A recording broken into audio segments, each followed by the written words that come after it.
Hi, good morning. We are reading The Mystery of History, Volume 4. We left off on Benjamin Franklin, and we're on page 32, Benjamin Franklin, the Statesman. Okay, so we had just read many of the things that Benjamin Franklin had invented or his ideas that had helped in the 13 colonies. And now we're seeing I guess how he helped in the Congress. So, Benjamin Franklin... The Library of Congress. We did go to the Library of Congress, that's right, but I don't think that existed quite yet. Benjamin Franklin performed his famous kite experiment just 2 years before the French and Indian War. The French and Indian War started in 1754. Miss Hobart says, I point that out because that war would draw Franklin's interest away from science and into politics. In June of 1754, he joined other colonial representatives. So that means people who are acting as a representative for one of the colonies. He joined them and 150 Iroquois chiefs at the Albany Congress. They gathered in Albany, New York. The Albany Congress. In Albany, New York, the Congress was designed to persuade the Iroquois to side with the colonists and the British in the French and Indian War. But Benjamin Franklin brought up something else at this Congress. He used his witty mind and remarkable insight to bring up he brought up a strange drawing of a snake cut into 8 pieces. Each piece was labeled with the initial of one of the colonies. He lumped the 4 New England colonies in Delaware together, so there were only 8 pieces to the snake. Georgia, because it was the last colony founded, did not make it into the drawing. Franklin used his clever diagram to make the statement that unless the colonies united, they, like the sliced-up snake, were to die. The slogan under the snake said, "Join or die." So here's what he brought, the picture. Caleb, you see, here's the snake cut up, and each of the pieces represents the colonies, and the New England colonies are all one together, and it says, "Join or die." This is kind of... It reminds me of what Abraham Lincoln said during the Civil War, when he gave his speech and he was talking about a divided house cannot stand. Who else said that? Where did he get that from? The Bible. He did. Which this one is kind of weird that Benjamin Franklin used a snake, because a snake is resemblance of death. Evil. The snake is a symbol of evil. So to me, I would have used something more like what Abraham Lincoln did, which was a house, or I don't know, anything but a snake, because a snake represents the devil. The devil did transform into a snake when he came down to earth. Yes. Benjamin Franklin had the foresight to see that the colonies needed to be better organized and centralized. Remember, she said, he was always practical. He suggested that the representatives of each colony begin meeting once a year to form a council or a congress to make laws, elect a governor-general, and discuss their issues. Believe it or not, his idea was not adopted. The King of England thought it gave too much control to the colonists, and the colonists thought it left too much control with the king. So neither side would give in to the other, and so Franklin's ideas for a Congress were shelved. That means if they shelved them, they put them on the shelf for later. Well, it was like, no, we'll put that up there. We'll come back to it later if we need it.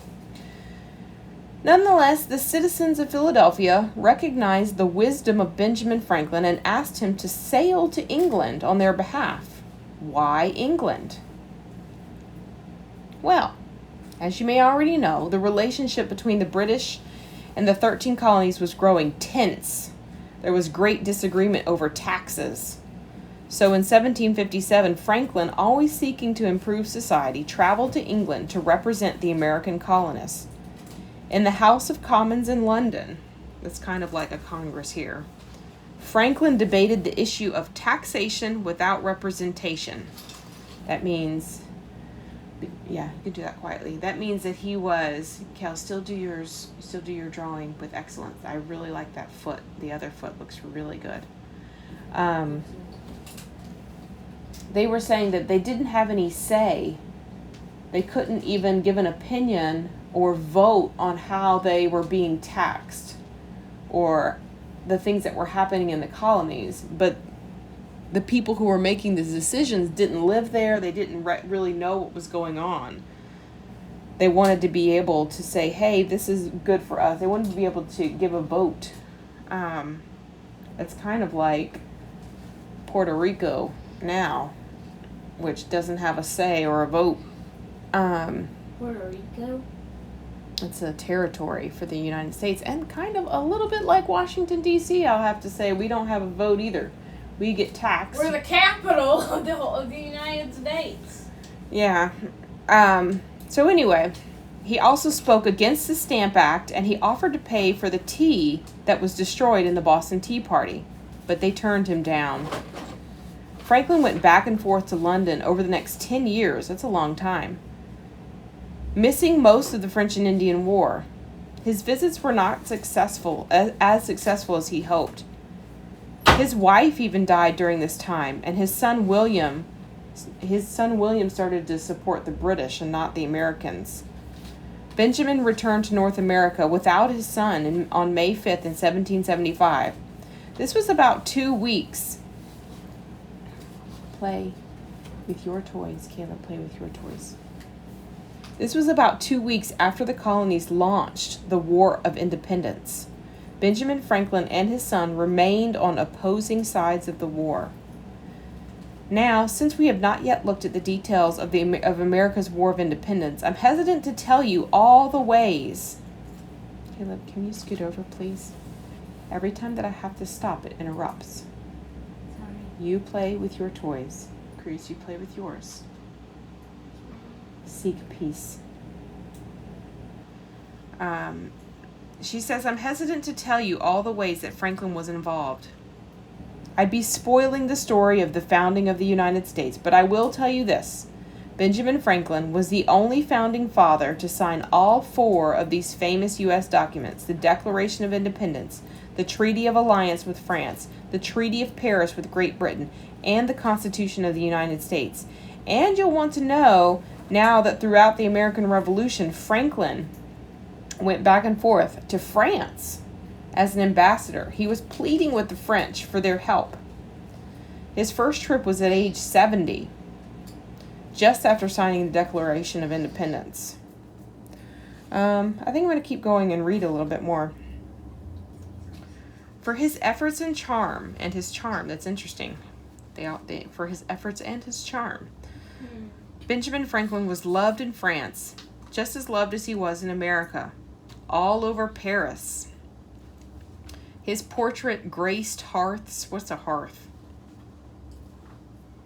It's like the fireplace. Yes.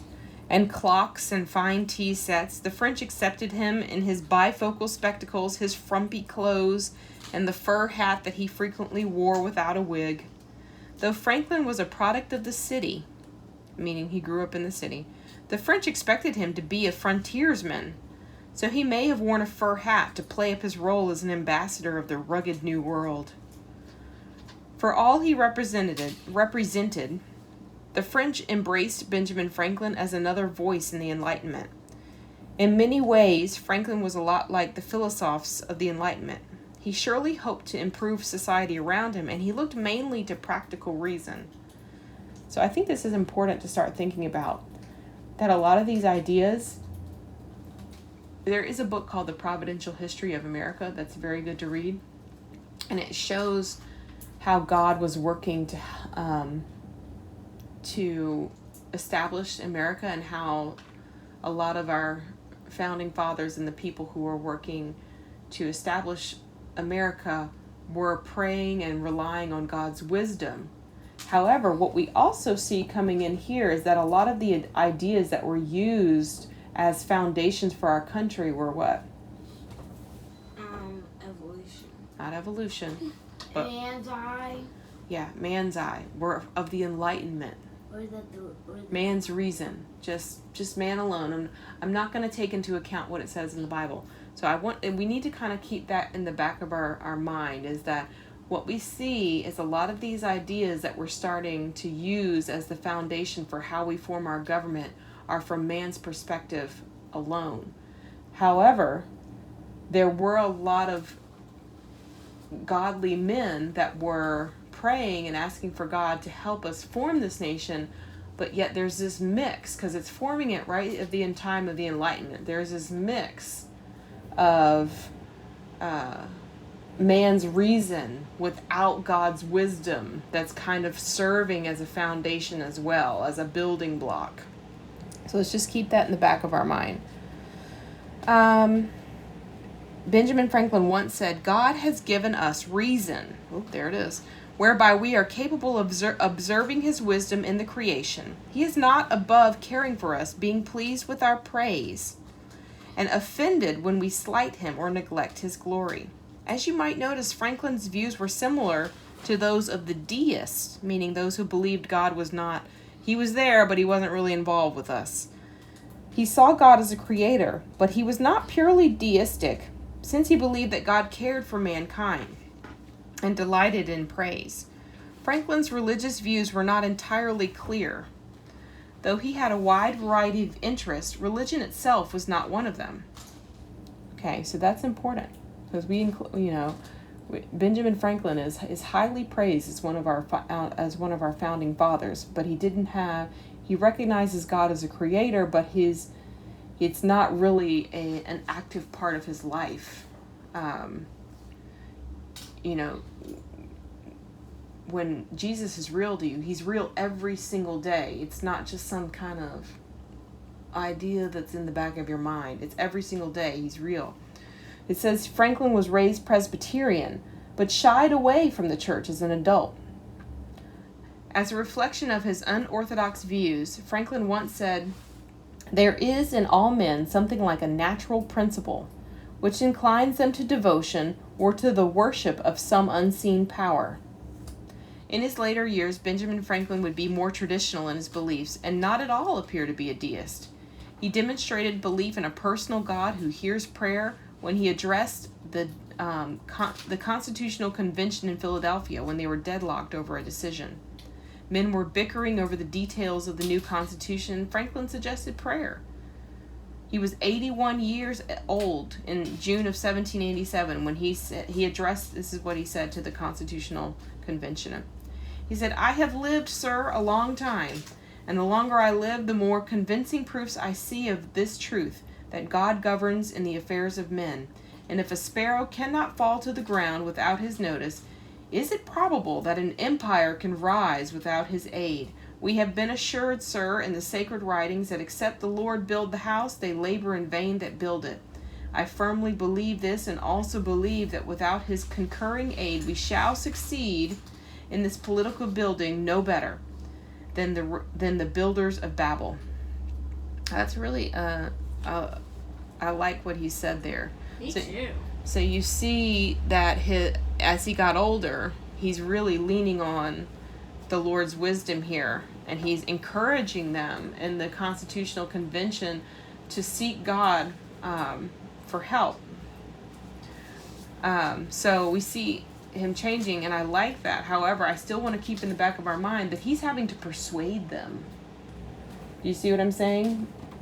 These theories of enlightenment, these reasonings are so strong. He's having to persuade them. He's like, "Men, we've got to seek the Lord here." So I just want to kind of keep our eye on how both men, because it was men at that time. There weren't women in these conventions. How the men were relying on God and how they were relying on these ideas of enlightenment. If you remember the definition of a deist, he or she is someone who does not recognize God being involved in our day-to-day affairs. But this speech that he made speaks otherwise. Following it, Franklin proposed that from that time on, the convention meetings should begin with prayer by one or more of the clergy, and the Constitutional Convention proceeded with much less tension after that. It's no wonder that Benjamin Franklin has been remembered as one of the greatest of all Americans. From Poor Richard's Almanac to the Constitution, he was there, shaping the history of the United States. After participating in the Constitutional Convention, he was in his 80s, he continued to serve. He fought against slavery. In 1789, 1 year before Benjamin Franklin died, George Washington wrote him a letter. This is what George Washington said. He said, "It is if to be venerated for benevolence," that means if to be respected for goodness, if to be admired for talents, if to be esteemed for patriotism, meaning to be respected for your commitment to our country, if to be beloved for philanthropy, that means serving others, can gratify the human mind, you must have the pleasing consolation to know that you have not lived in vain. He's saying you've done some great things, and your efforts have not been for nothing. 1789, that was also the year that George Washington was elected the first president. That's very good, yes. Benjamin Franklin died peacefully in his sleep in Philadelphia on April 17th in 1790. He was 84 years old. At the time of his death, it was 14 years after the American Revolution. You could say that the United States was but a teenager, well on the way to the adulthood. To those of you who are a little older, I'm still going to read these two paragraphs. She's saying this information is for older students. I want to draw your attention to something peculiar and significant. In 1754, do you remember the Albany Congress? At that gathering, Benjamin Franklin worked with the British against the French. But a few years later, in the American Revolution, the colonists changed their minds. They sided against the British and asked the French for help. A complete flip-flop of loyalties. Do you realize who was there to negotiate these matters? It was Benjamin Franklin. He served as ambassador, first to England and then to France. Did Benjamin Franklin invent the light bulb? That was Thomas Edison, but he did help with the kite. He had the kite with the looking for electricity, trying to see if lightning was electricity. In fact, in 1778, Benjamin Franklin convinced the French to sign a treaty of alliance with the colonies. Many historians would say that without the help of the French, the American Revolution might have failed. No one knows for sure, but Franklin saw the revolution through to the end. He was still in France for the signing of the Treaty of Paris that officially ended the war in 1783. Though Franklin greatly enjoyed the wining and dining he received in France, his task was not an easy one, and in my opinion, it should never be underestimated. Well, it looks like there's a lot more to Benjamin Franklin's story, because she just kind of gave us an overview. His story might be a good one to read in depth. Okay, we're going to stop there. That was a bit long today. We're stopping. We'll be on page 36 next time. All right, bye.